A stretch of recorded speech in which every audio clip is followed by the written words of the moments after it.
Okay, let's get right into it. We're about to unpack a story that is just staggering.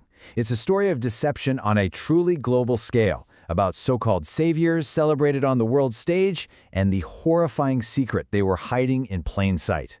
So, meet Amina Hassan Osman and her husband, Ibrahim Khaled Rasheed. To the world, these two were absolute heroes. We're talking founders of Hope Horizon International, celebrated for rescuing over 22,000 children from war-torn regions. They were humanitarian icons, speaking at the UN, collecting awards, the whole 9 yards. But behind all the fancy galas and the glowing press releases, federal investigators were starting to pull at a thread. And what they uncovered was chilling. Their celebrated work, it was all a mask for something truly sinister. As one investigator put it, this was never about salvation. It was something else entirely. So yeah, this carefully constructed image, it was built on a really appalling secret.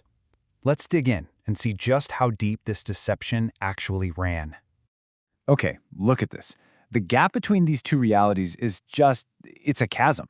On one side, you've got the celebrated public story, saving 22,000 children. Amazing, right?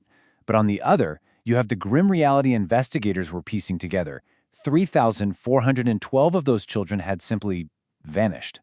While the public was applauding their humanitarian awards, investigators found encrypted servers talking about something called Operation Innocence Trade.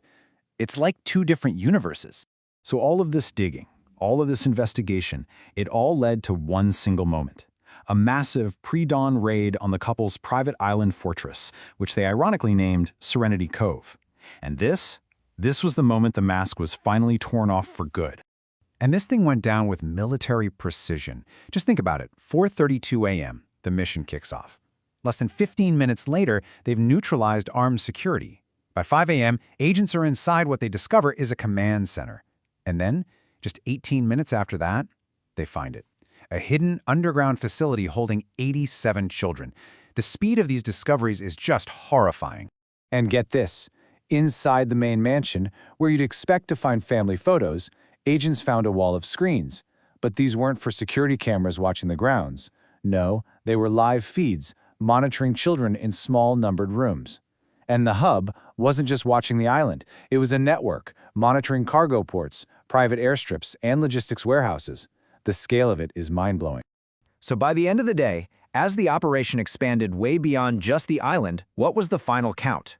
450. That's the total number of children rescued from this network. Not just from the island, but from the entire coordinated system they had built and controlled. So where were our humanitarians while all this was going down? While their fortress was being breached and children were literally being rescued from a bunker beneath their feet?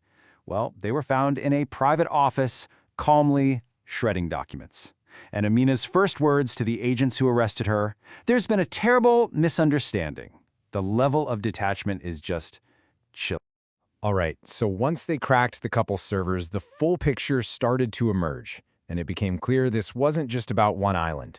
Oh no, this was a sophisticated global empire, and it had a code name, Project Mercy Corridor. $680 million. Just let that sink in. That's the staggering amount their foundation, Hope Horizon International, processed in donations and grants over 8 years. Over $500 million from people all over the world who genuinely believed they were helping save children. And where did all that money go? Well, financial analysts started digging, and what they found was shocking. Only a tiny fraction, just 11%, could actually be traced to legitimate aid programs. The rest of it, the other 89%, it just vanished, funneled into a dizzying web of offshore accounts and laundered through shell corporations. And they did this through a network of over 40 legitimate-looking front organizations. It was genius in a twisted way. A scholarship trust wasn't for scholarships. It was for laundering money. A logistics company wasn't just shipping cargo, it was transporting children and drugs. They had refugee services NGOs that were actually sourcing the kids, and even a private adoption consultancy that acted as the high-end sales front for their wealthy clients. And their whole trafficking pipeline, it was just chillingly efficient. A cold 4-step process. Step 1, collection. They sourced children from the most vulnerable populations imaginable. Step 2, transport. They flew them into the U.S. legally, right under everyone's noses using that humanitarian cover. Step 3, staging. They held them in facilities that were essentially showrooms. And finally, step 4, delivery. The children were sold and delivered to clients like they were commodities. You know, maybe the most terrifying part of this whole thing is that they didn't just find loopholes in the system. As one senior investigator said, they basically redesigned it.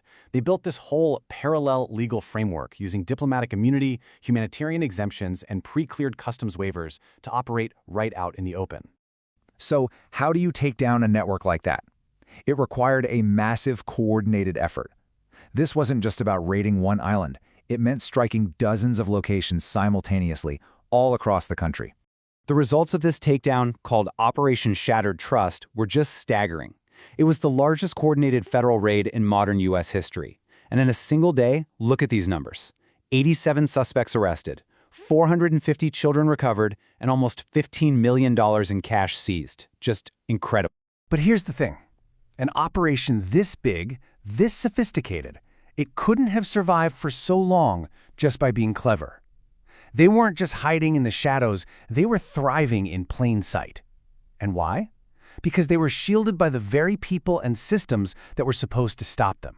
And that, right there, is the real shock of this story. They had help from the inside. 34. That's not just a number on a screen. That is the number of officials across federal, state, and local agencies who are found to be compromised. 34 broken links in the chain of trust we all rely on. People who are either paid off or coerced to just look the other way, to push papers through, to make the impossible possible. And this betrayal was just deep and systemic. It was a whole cascade of corruption. We're talking immigration officers who fast-track kids right into the network, port inspectors who just waved critical shipments through without a glance, child protective services workers who literally falsified records, making these vulnerable children invisible to the system. Even county judges were signing off on questionable custody transfers. Every single act of complicity built another brick in this wall of protection around the traffickers, a wall built from within the very agencies meant to tear it down.